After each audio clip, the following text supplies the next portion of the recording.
안녕하세요. 아이고 토론토 장례TV의 여러분의 장례 지도사 LJ입니다. 유튜브 이름을 좀 바꿔봤는데요. 아무래도 제가 하는 일이 있다 보니까 제가 하는 일이 무엇인지 알리기 위해서 좀 이름을 바꿔봤습니다. 앞으로 응원해 주시면 감사하겠습니다. 오늘은 저번 시간에 말씀드렸듯이 코로나가 장례 업계에 미치는 영향에 대해서 말씀을 드리겠습니다. 코로나가 여러 업계에 큰 영향을 미치고 또 그 비즈니스를 닫게 만들었는데요. 그런데 장례 업계는 병원이나 식료품점 같이 문을 닫지는 않았어요. 그러나 우리한테 지워진 한계는 꽤 있었거든요. 그것에 대해서 말씀을 드릴게요. 온타리오의 1단계가 시작됐을 때에는 개인적으로 만날 수 있는 사람이 5명 미만으로 정해졌잖아요. 그런데 장례업계는 약간의 예를 주었습니다. 그래서 10명 미만으로만 모이면 장례를 할 수 있게 했죠. 근데 그 10명이라는 게 유가족이 오면은 이제 목회자도 계시고 그러면은 유가족이 9명이잖아요. 근데 그 10명에 또 운구 요원도 포함이 돼 있었어요. 그래서 유가족이 참 힘들었는데 다행히 만약에 유가족이 장의사를 통해 사람을 고용을 하면은 운구 요원 6명을 이제 가족으로 치지 않아서 6명과 목회자 그리고 가족 9명이 모일 수 있었습니다. 이제 장례 끝나고 나서 이제 묘지를 가야 되는데 묘지에도 똑같은 룰이 적용을 했거든요. 그래서 미리 우리가 묘지에 전화를 해서 10명이 가고 그 사람의 이름이 누굽니다 하고 묘지 쪽에 가고요. 또 묘지에 들어갈 때 시큐리티 가드가 같이 한 명 한 명 체크를 해서 10명만 딱 들여보내서 하관을 할 수 있게 했습니다. 하관 예배에서도요, 아니면 예식에서도 예식만 할 수 있고 또 하관 자체는 할 수가 없게 돼 있었어요. 왜냐하면 묘지 측의 직원들을 보호하기 위해서 우리는 예식만 하고 곧바로 떠나라 한 다음에 그 다음에 이제 묘지 측 직원이 와서 하관을 했죠.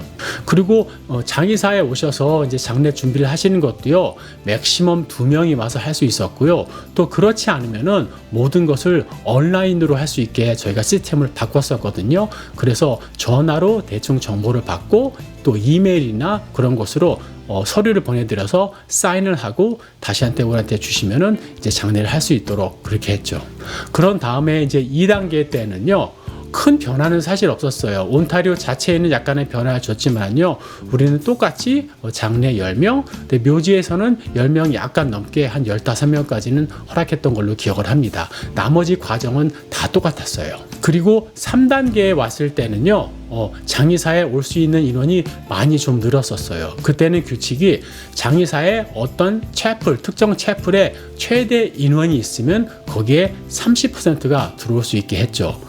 저희 장의사에 가장 큰 룸이 한 180명 정도 들어갔었거든요. 그래서 30%를 적용했을 때 30%보다 약간 덜해서 한 50명 정도를 들어올 수 있게 했습니다. 그리고 장의사에 들어오시는 분들은 모두가 이름이랑 전화번호를 해서 컨택트 트레이싱을 할 수 있게 그렇게 규칙을 했고요. 그리고 장의사에 들어오는 모든 분들은요, 마스크를 꼭 썼어야 됐어요.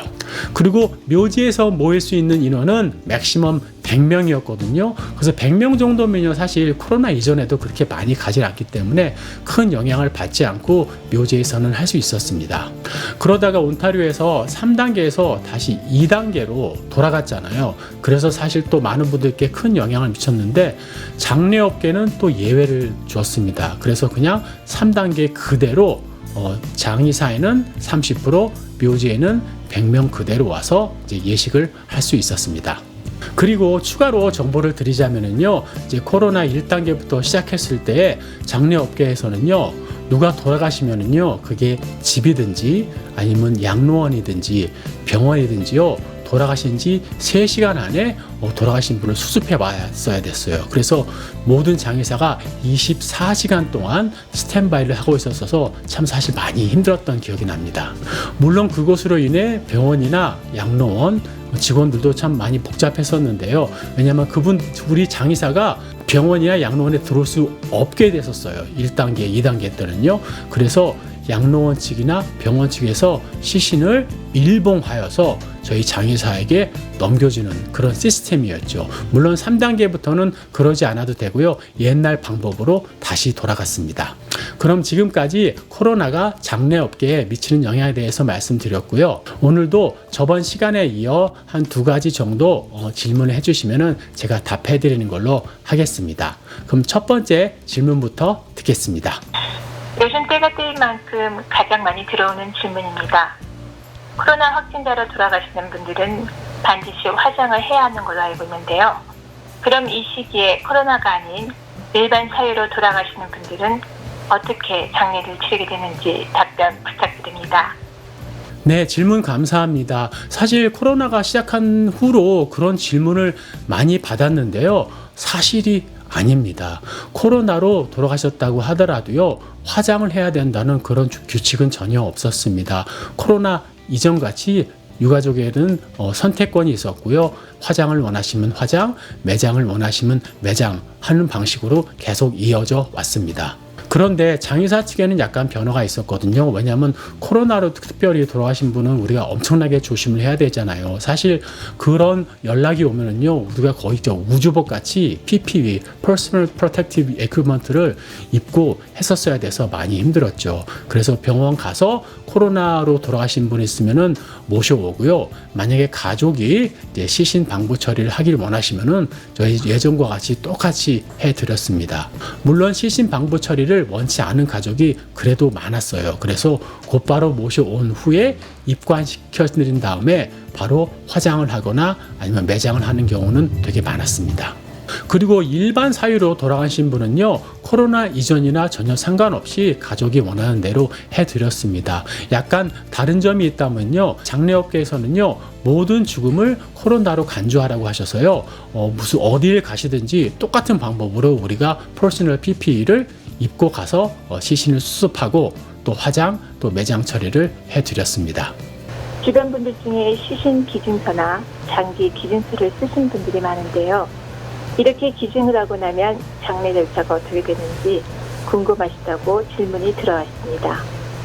네, 질문 감사합니다. 우리 주위에 의외로 시신 기증을 서약하거나 아니면 장기 기증을 서약한 분들이 꽤 많으십니다. 그런데 그분들이 장례할 때 그게 큰 영향을 미친다고들 다들 믿고 계신데요. 사실 두 가지로 나눌 수 있습니다. 시신 기증과 장기 기증이 있는데요. 시신 기증을 할 경우에는요, 사실 시신을 모시고 장례를 할 수 없습니다. 왜냐하면요, 시신 기증은 돌아가시자마자 곧바로 이제 기증을 해야 되는 그런 규칙이 있거든요. 그래서 시신 기증을 하는 경우에는 그냥 사진만 모시고 이제 메모리얼 서비스라고 하죠.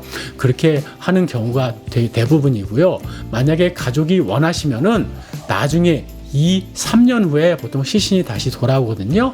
그때 보통 화장을 다 하세요. 왜냐하면 시신을 사용했던 그곳에서 그냥 시신을 모셔오는 게 좀 그렇거든요. 그래서 대부분 화장을 하시고 화장제를 모시고 또 메모리얼 서비스를 하는 경우는 있습니다. 장기 기증의 경우는요, 사실 기존의 장례와 큰 차이점은 없습니다. 물론 약간 차이점이 있다면 돌아가시기 바로 전 아니면 돌아가신 바로 후, 그 다음 장기 적출이 이루어지거든요. 돌아가시기 전에 이루어지는 것은 뭐 큰 차이가 없고, 돌아가신 후에 이루어지는 것도요, 보통 24시간 안에 이루어지기 때문에 장래에 큰 영향을 미치지 않고요. 그리고 장기를 적출했다고 해서 시신이 모습이 변하거나 그런 게 아니기 때문에 큰 차이는 없습니다. 그리고 추가로 정보를 드리자면 시신 기증 서약을 하셨다고 하더라도 100% 시신 기증이 되는 건 아닙니다. 시신의 상태에 따라서 어떻게 돌아가시냐에 따라서, 그리고 시신 기증을 받는 학교의 사정에 따라서, 왜냐하면 시신이 보통 학교가 갖고 올 수 있는 시신이 이렇게 정해져 있거든요. 그게 넘어버리면요, 학교에서 더 이상 시신 기증을 받지 않으니까요, 100% 시신 기증 서약을 하셨다고 해도 시신을 받는 것은 아닙니다. 네, 그리고 추가로 보여드릴 게 있는데요. 사실 코로나 동안에 장례를 하시면서 유가족들이 많이 힘드셨잖아요. 제가 돌봐드린 유가족 중에 코로나 동안에 2분이나 이제 가족을 여행 분이 있었는데요. 그래서 코로나 중간에는 거의 가족만 딱 나와서 장례를 하고 화장을 하셨는데요. 이제 약간 3단계로 풀리고 나서 2분을 이제 화장제 매장을 했는데요. 또 저한테 허가를 해주셔서 좀 찍게 됐고요. 그 과정을 잠깐 여러분께 보여드리겠습니다. 다시 한번 이 촬영 과정을 허락해 주신 유가족분께 감사 말씀드립니다.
네, 영상 잘 보셨죠? 다시 한번 영상 촬영을 허락해 주신 유가족께 감사 말씀드리겠습니다.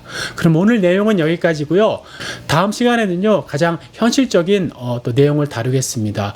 누가 집에서 갑자기 돌아가셨을 때 대처해야 할 사항에 대해서 말씀을 나눠보도록 하겠습니다. 그럼 오늘도 영상 시청해 주셔서 감사드리고요. 구독, 좋아요, 알람 설정 부탁드릴게요. 안녕.